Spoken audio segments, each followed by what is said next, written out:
Bonsoir, je suis très heureuse d'être avec vous ce soir pour vous présenter le profil Lettres et écriture journalistique du programme Arts, Lettres, Communication. Tout de suite, je vais vous demander de regarder sur votre écran à droite, il y a un onglet questions. Donc, si vous ne m'entendez pas ou si vous ne me voyez pas, vous pouvez tout de suite écrire pour nous signifier qu'il y a un problème. Si personne ne se manifeste, je vais conclure que la présentation se passe bien. Je me présente, mon nom est Brigitte Deslauriers, j'enseigne au Collège Jean de Brébeuf la littérature depuis plus de 20 ans déjà. Je suis accompagnée ce soir de Nathalie Loignon, qui, elle, va plutôt s'occuper du côté technique, qui va notamment recueillir vos questions au courant de la présentation. Alors, ce soir, je vous présente le profil lettres et écriture journalistique. Je vous explique un petit peu comment la présentation va se passer. Elle devrait durer une dizaine de minutes. Donc, je vais tout d'abord vous présenter les grands axes de ce profil-là pour ensuite vous donner une idée concrète de ce que seraient vos 2 années en lettres et écriture journalistique à Brébeuf en vous présentant la grille de cours, en vous présentant les projets des étudiants de l'année dernière, encore une fois pour que vous puissiez voir là, ce qu'on est en mesure de faire au collège. Je vais vous présenter aussi les travaux des professeurs. On est une équipe ici très dynamique. Plusieurs professeurs œuvrent dans le circuit professionnel, si vous voulez. Et puis, on va terminer par une séance de questions. Donc, n'hésitez pas à écrire tout au long de la présentation lorsque des questions vous viennent à l'esprit. Nathalie va conserver précieusement toutes vos questions et puis j'y répondrai donc à la fin de la présentation. Donc, si on commence tout d'abord par, si je parle trop vite, vous pouvez écrire aussi un petit commentaire pour demander de ralentir. Donc, qu'est-ce que c'est ce nouveau profil lettres et écriture journalistique? Tout d'abord, pourquoi nouveau? Les lettres ont toujours existé, évidemment, à Brébeuf, mais auparavant, le profil était uni avec une autre discipline, le théâtre. C'était donc un profil lettres-théâtre. On a décidé de scinder les deux profils, de les diviser. Et donc, maintenant, le collège offre un profil uniquement en théâtre et un autre uniquement en lettres. Donc, nous, on a eu vraiment la grande chance d'avoir une page blanche, là, de pouvoir créer un profil de A à Z. C'est très enthousiasmant pour nous et on a vraiment réfléchi aux grands axes qu'on voulait toucher à travers ce profil-là. Il y a 3 grands axes, je vous les présente maintenant. Ça va vous donner une idée un peu de l'esprit du programme, de sa philosophie. Le premier axe ou volet ou pilier, utilisez le terme qui vous convient le plus, c'est évidemment l'idée d'acquérir et d'approfondir la connaissance des grands textes littéraires. Quand on pense à grands textes littéraires, on pense tout de suite aux classiques et c'est sûr que on va s'attaquer aux textes fondateurs, à Édith Roy de Sophocle, à Antigone d'Anouilh, mais on est très soucieux d'élargir vraiment le plus possible la culture livresque des étudiants, notamment en s'attaquant à la littérature contemporaine, étrangère et québécoise. Donc, vous allez lire Édipe, mais vous allez peut-être lire le dernier roman d'Emmanuel Carrère ou le dernier roman de Kim Thuy ou la dernière BD québécoise qui est sortie. Une chose est sûre, c'est que la culture livresque, la lecture, l'analyse est vraiment au centre de ce programme-là. Un autre pilier de notre programme, c'est évidemment l'écriture, donc tout le processus de création qui peut être évidemment lié aux textes de fiction, à la narration, à la poésie, au théâtre, mais aussi aux différentes techniques d'écriture journalistique. Une chose est sûre, c'est que la création est vraiment au centre de notre programme, au même titre que la lecture. En fait, ça se complète là, de manière évidemment parfaite. Finalement, le troisième volet, peut-être un volet auquel on pense un petit peu moins a priori, mais qu'on juge très, très important, c'est tout l'univers de l'édition. C'est-à-dire qu'on juge que c'est important que lorsque des étudiants écrivent, produisent des textes, qu'ils voient un produit fini. Alors que ce soit par des publications très classiques, hein, copie papier traditionnelle, ou des publications davantage sur, à travers les biais des nouvelles technologies ou des nouveaux médias, on veut que les étudiants puissent avoir un produit fini, si vous voulez, un objet qu'ils peuvent mettre dans les mains d'autres personnes ou qu'ils peuvent glisser dans leur bibliothèque à la fin de leur cours. D'ailleurs, vous allez voir quelques présentations de projets là, dans quelques instants. Donc voilà, ce sont ces trois grands axes, ces trois grands piliers qu'on a vraiment voulu développer en lettres et écriture journalistique. Je vous présente maintenant de manière un petit peu précise les cours qui sont au centre du programme. Donc, ça va prendre peut-être une petite demi-seconde pour voir le diapo. Donc là, je vais rendre ça un peu plus concret puis vous montrer quelques trucs. Donc, par exemple, si on regarde la grille des cours de première année, c'est vraiment des cours qui s'intéressent donc au fondement théorique de l'analyse et de l'écriture, que ce soit par l'étude des grandes figures archétypales avec un cours comme mythe littéraire, par exemple, ou par l'exploration des différents genres littéraires, les textes narratifs avec le roman, le récit, le théâtre, la poésie, mais aussi la paralittérature, donc ce qui est un peu plus en marge des grands textes classiques, ce qui fait davantage partie de la pop culture avec la BD, le policier, la science-fiction, le fantastique. Donc vraiment une première année très solide qui permet d'avoir une bonne connaissance et donc de passer ensuite à la deuxième année qui, elle, est une année qui est moins théorique. Même, encore une fois, même si on fait de la théorie en première année, il y a toujours une partie création qui est importante. Mais la deuxième année, elle est vraiment, vraiment orientée autour de la pratique, de la création. Vous le voyez d'ailleurs avec les titres des cours, ateliers d'écriture, forme actuelle de publication qui s'intéressent donc justement aux nouvelles technologies. Le journalisme, là, on va vraiment approfondir l'écriture journalistique, texte d'opinion, chronique, critique. On ne perd pas de vue l'analyse littéraire. Il y a un cours qui est consacré à un auteur et à son œuvre, qui est un cours qui est davantage une préparation, là, un cours qui est presque pré-universitaire, extrêmement intéressant. Donc voilà ces 2 années, à quoi elles ressembleraient. Et voilà maintenant à quoi ressembleraient vos travaux. Donc je vous présente maintenant trois travaux qui ont été créés l'année dernière. Donc, le premier, dans le cours de mythe littéraire que j'ai l'honneur de donner depuis quelques années, où les étudiants devaient écrire un récit policier. Donc, quand je vous parlais de publication tout à l'heure, vous voyez ici un peu le résultat, c'est-à-dire que c'est une copie papier avec une page couverture, d'ailleurs très belle, qui avait été créée par un étudiant. Et quand on ouvre le livre, on a tous les récits donc, que les étudiants ont créés durant la session. Même principe avec le cours de journalisme, où vous voyez ici le résultat d'un projet étudiant. Il devait créer une revue, donc vraiment une revue de niveau professionnel. Vous voyez la qualité graphique de l'image, de la photographie avec la page couverture de cette revue qui s'appelle Pastiche. Vous voyez à l'intérieur aussi la mise en page, le graphisme, le texte, les photos. Donc, c'est vraiment des résultats qui sont extraordinaires, en fait, là, de voir ce que les étudiants sont en mesure de faire. Troisième projet que je vous propose, les projets finaux des étudiants, donc, dans leur atelier de création, ils ont appelé leur recueil l'an dernier « Jardin d'hiver », un très joli nom pour de très, très beaux textes, où là, les étudiants peuvent vraiment exploiter tout ce qu'ils ont appris durant les 3 sessions précédentes, en poésie, en récit, en autofiction, donc des beaux fragments de texte dans une très, très belle, dans un très beau recueil. Donc, encore une fois, mise en page et illustré par les étudiants.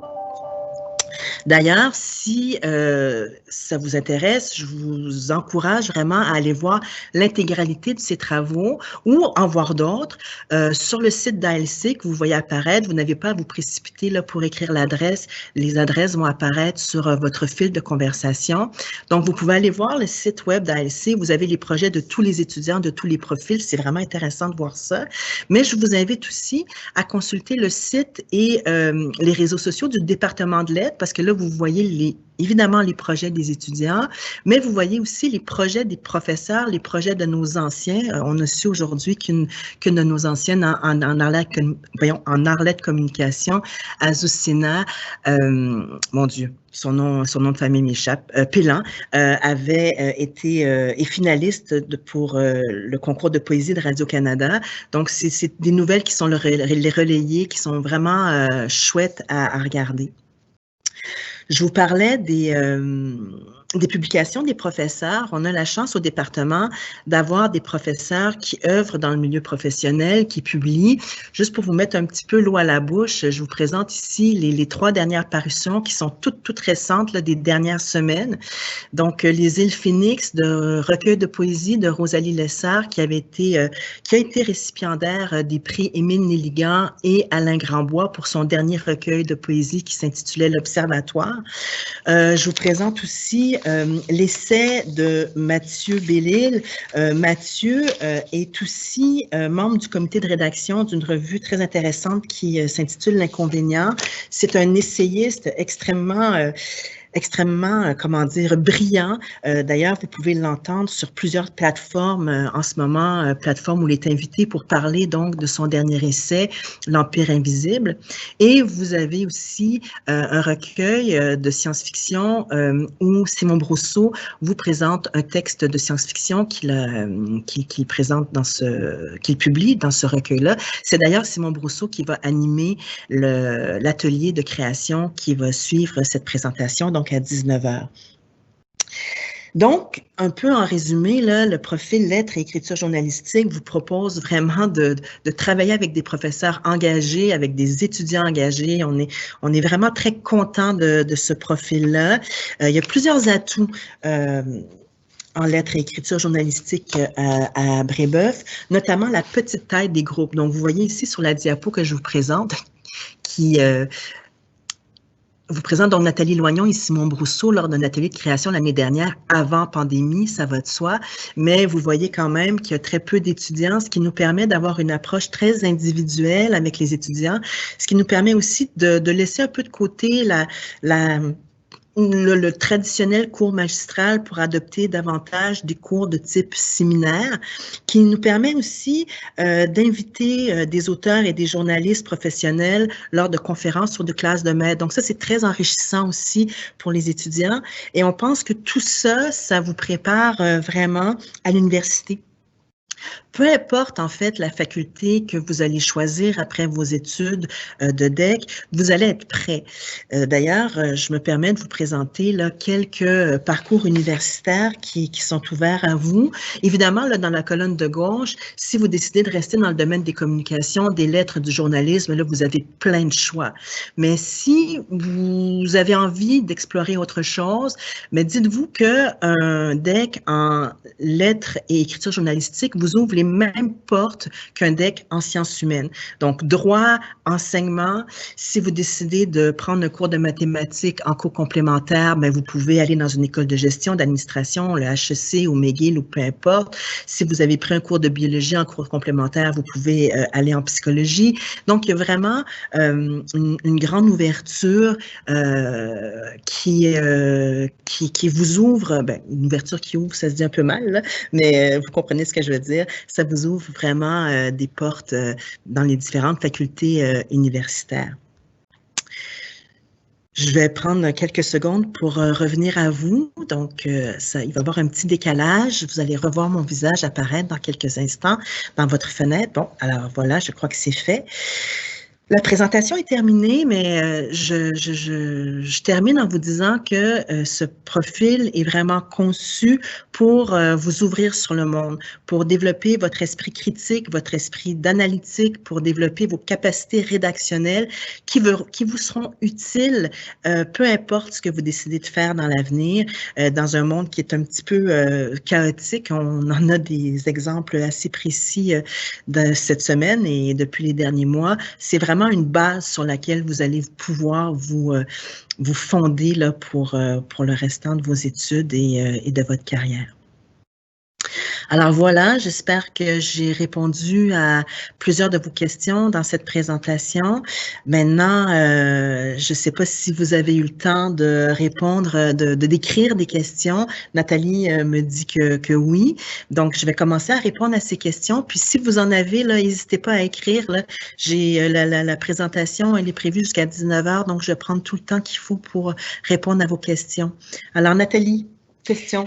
En gros, ce que je constate, tu as déjà répondu un peu à cette question. question, mais on demande combien de personnes prennent cette branche en ALC? Donc, l'idée des petits groupes. Écoutez, étant donné qu'on est un nouveau programme, c'est difficile parce qu'on n'a pas encore commencé. Là, les projets que je vous montrais, c'était lorsque le profil était avec théâtre. À ce moment-là, on avait une quinzaine d'étudiants. Donc, on espère avoir un petit groupe, mais je pense pas que ça dépasse une quinzaine d'étudiants en lettres l'année prochaine. Ça serait notre objectif, en fait. J'ose ajouter que c'est intéressant la petitesse de certains groupes pour l'accompagnement très individualisé. Oui, comme dit Nathalie, accompagnement individuel qui nous permet aussi de vous suivre si vous voulez participer à des concours littéraires. Azucena, dont je vous parlais, qui a terminé, moi, mon rapport au temps est des fois un peu confus, là, mais qui a terminé, je pense, il y a peut-être 6 ans.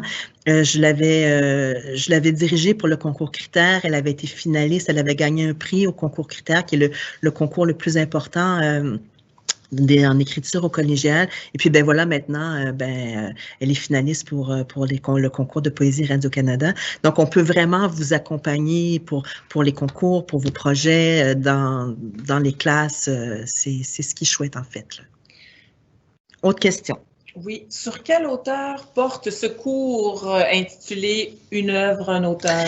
Eh bien, ça dépend du professeur que vous allez avoir. Pour l'instant, encore une fois, le profil n'existe pas encore. Donc, on a très, très hâte de donner ce cours-là. Les professeurs vont se battre pour pouvoir le donner. Mais c'est un cours qui mais ça pourrait être, je ne sais pas, Nathalie, tu penses à quoi? Ma foi, ça dépend vraiment du dada du prof. Certains des profs du département sont très poésie, d'autres vont être littérature contemporaine, précisément nichée. Par exemple, on a une essayiste au département, donc Mathieu pourrait aller vers ce genre-là. Donc, je sais pas, moi, si je vous donnais ce cours-là, je sais pas, ça pourrait être Anne Hébert, ça pourrait être un auteur québécois, ça pourrait être, mon Dieu, Simone de Beauvoir, ça pourrait être... les choix sont tellement vastes qu'on est un peu... Michel Houellebecq, je ne sais pas si vous connaissez un peu les auteurs contemporains, mais bref, voilà. Balzac, ça serait chouette aussi. Zola, je sais pas. On nous demande aussi si on offre des cours en parascolaire en lien avec le monde littéraire. Ben non. Vous avez des concours en parascolaire, donc là, on peut vous aider, mais il n'y a pas de cours à côté de. Il faut que vous veniez avec nous au profil. Puis quelqu'un veut savoir, qu'est-ce que ce sera l'atelier de M. Brousseau juste après, pour lequel j'ai mis le lien? Oui, alors Nathalie a mis le lien pour que vous puissiez partager, pour que vous puissiez assister à cet atelier. Donc, Simon se spécialise dans la microfiction. Ben, je ne sais pas s'il spécialise, mais en tout cas, c'est un spécialiste de la microfiction. Il a publié un recueil il y a quelques années qui a eu un super bel accueil critique qui est vraiment intéressant, que Nathalie a déjà enseigné d'ailleurs, qui s'appelle Synapse. Donc, des microfictions, c'est des petits textes, je dirais pas des textos, là, mais en tout cas, vraiment une forme très brève de texte. Donc, étant donné que vous allez avoir une demi-heure pour suivre cet atelier-là, Simon va, je pense, explorer avec vous là, à partir d'un thème ou d'un élément de départ, l'écriture d'un texte. Puis, il aime beaucoup revenir ensuite, que vous lisiez vos textes, que vous en discutiez. Simon, notamment, a été écrivain invité au département de littérature de McGill l'année dernière. Et puis, étant donné qu'on était en pandémie, ben, il a aussi pas mal développé là, cette possibilité de faire des ateliers à distance. Donc, je pense que ça va être vraiment intéressant. Est-ce qu'il y a d'autres questions? Oui. Est-ce que ce programme, le programme écriture, lettres et écriture journalistique, est-ce qu'il est singulier à Arlette Communication ou est-ce qu'on peut en faire, est-ce qu'il y en a de ces cours dans sciences, lettres et arts? Non. Curieusement, dans sciences, lettres et arts, il n'y a pas de cours de lettres spécifique au programme. C'est-à-dire qu'en sciences, lettres et arts, vous avez vos 4 cours de littérature de la formation générale, mais votre cursus des cours du programme, ce sont des cours de sciences santé, de sciences santé ou sciences pures. Ce sont des cours, donc sciences de la nature, ce sont des cours de sciences humaines et les cours d'art que vous avez en sciences lettres et arts, ce sont des cours d'art visuel, d'histoire de l'art et de théâtre. Donc, malgré le nom lettres dans sciences lettres et arts, vous n'avez pas de lettres, plus qu'un étudiant qui fait un parcours de sciences naturelles classiques. Autre question. Les cours optionnels permettent-ils de suivre des cours des autres profils du programme? Alors, un cours en multimédia, par exemple, ou en art visuel, a priori, oui. Oui. C'est clair et simple comme réponse. Pour l'instant, il n'y a pas d'autres questions, à moins que des gens en ajoutent à l'instant. Je peux peut-être vous donner des petits détails techniques pendant que vous pensez à d'autres questions possibles. Ça prend une moyenne de 70% pour entrer au programme. Comme je vous le disais, vous avez à Brébeuf 3 cours complémentaires au lieu de 2 dans les autres collèges, ce qui vous permet, là, si vous hésitez un peu puis vous n'êtes pas certain de votre avenir, de prendre un cours en mathématiques en cours complémentaire qui vous ouvre davantage de portes à l'université ou de prendre un cours de bio, par exemple, aussi. Ça, c'est possible. Donc, ça, on peut vraiment aménager avec vous des parcours personnalisés, en fait, qui vous permettent, avec vos cours complémentaires, d'aller chercher d'autres cordes à votre arc pour être vraiment très polyvalent lors de, de votre choix à l'université. Alors, il n'y a pas d'autres questions? Non. Non? Tout a été répondu. C'est beau pour tout le monde. Écoutez, je vous remercie infiniment d'avoir assisté à la présentation. Je suis j'ai vraiment hâte d'offrir ces cours avec tous mes collègues. J'ai hâte de vous voir. Venez nous rencontrer. Normalement, on peut faire ce qu'on appelle là, venir au collège pendant une journée, des étudiants d'un jour, mais là, évidemment, avec la pandémie, c'est un peu plus difficile. Mais il y aura d'autres portes ouvertes en janvier. Donc, si vous avez d'autres questions à ce moment-là, vous pourrez revenir nous voir. On va essayer de faire d'autres ateliers en janvier aussi pour que vous puissiez avoir une idée plus précise de ce qu'on fait, avec vous en classe. Alors, voilà. Toujours pas d'autres questions, Nathalie? Quelqu'un nous demande c'est quoi notre livre préféré? Notre livre préféré, aïe, ça c'est vraiment très difficile. Moi, ça change beaucoup, mais en ce moment, c'est peut-être à cause du contexte un peu post-apocalyptique, mais j'ai vraiment un amour très profond pour La Route de Cormac McCarthy. J'aime beaucoup la littérature américaine. Sinon, mon Dieu, je suis en train d'enseigner La Servante écarlate de Margaret Atwood. Quelle œuvre magistrale, Nathalie aussi est en train de l'enseigner. Oui. Moi, j'enseigne ensuite Walking Dead, qui est une BD de zombies que j'aime beaucoup aussi. C'est pas mon œuvre préférée, là, mais je vous parlais d'Anne Hébert tout à l'heure, qui est un auteur que j'adore. Delphine de Vigan. Delphine de Vigan, oui. Mon Dieu. J'aime Siri Udvet. Ah oui, beaucoup. Qui est une auteure américaine aussi. Oui. Ça change avec les saisons, ça change avec les nouveautés. J'ai très hâte de lire Yoga d'Emmanuel Carrère qui est sorti, que j'ai pas eu le temps de lire encore. Je vous parlais de Kim Tu tout à l'heure, j'ai très hâte de le lire aussi. Moi, j'aime Fabien Cloutier au théâtre. Ouais. J'aime plein de textes très contemporains d'ici. On est une équipe quand même chouette. Ouais. Venez nous voir, vous allez pas le regretter. Je fais un peu infopub là, quand je dis ça, mais c'est quand même vrai. Est-ce qu'il y a d'autres questions? Donc, vous avez sur le fil de conversation les adresses pour les médias sociaux, pour les sites. Vous avez le lien Zoom. Allez voir à l'atelier de Simon. Je pense que ça va vous donner une bonne idée aussi de ce qu'on peut faire, mais en une demi-heure, donc imaginez en 2 ans. Alors, écoutez, je vous souhaite une super belle... Ah, j'ai une autre question? Non, mais quelqu'un demandait si est-ce que les cours de formation générale sont aussi, puis là, on indique avec le groupe de 15. Donc, est-ce que c'est seulement les étudiants en Arletcom qui sont ensemble? En formation générale, c'est une excellente question. Je vais prendre le temps d'y répondre. En formation générale, en première année, vous êtes avec les étudiants de tous les programmes, mais en deuxième année, vous êtes seulement avec les étudiants du programme ALC. Puis dans les autres profils, ils ne sont pas très nombreux, donc normalement, ce n'est pas des très gros groupes aussi. Mais la raison pour laquelle vous vous êtes ensemble, c'est parce qu'on approfondit. Donc, on va faire encore plus de journalisme dans les cours de formation générale en deuxième année. L'exploration, encore une fois, de ce que vous avez commencé, notamment, je vous parlais de Mario tout à l'heure, mais qui est vraiment un super spécialiste en BD qui donne les cours de la formation générale. Nathalie vous parlait là, de Fabien Cloutier, elle est très versée dans le théâtre québécois. Donc, dites-vous qu'en deuxième année, avec les cours homogènes en littérature, dans la formation générale, on peut vraiment aller beaucoup plus loin, puis ça, c'est un atout. Merci pour la question à la personne qui l'a posée. Ben voilà, de toute façon, on a pas mal fini notre temps. Donc, Simon vous attend. Merci beaucoup d'être avec nous ce soir, puis on va peut-être se revoir en janvier. Merci, bonne soirée.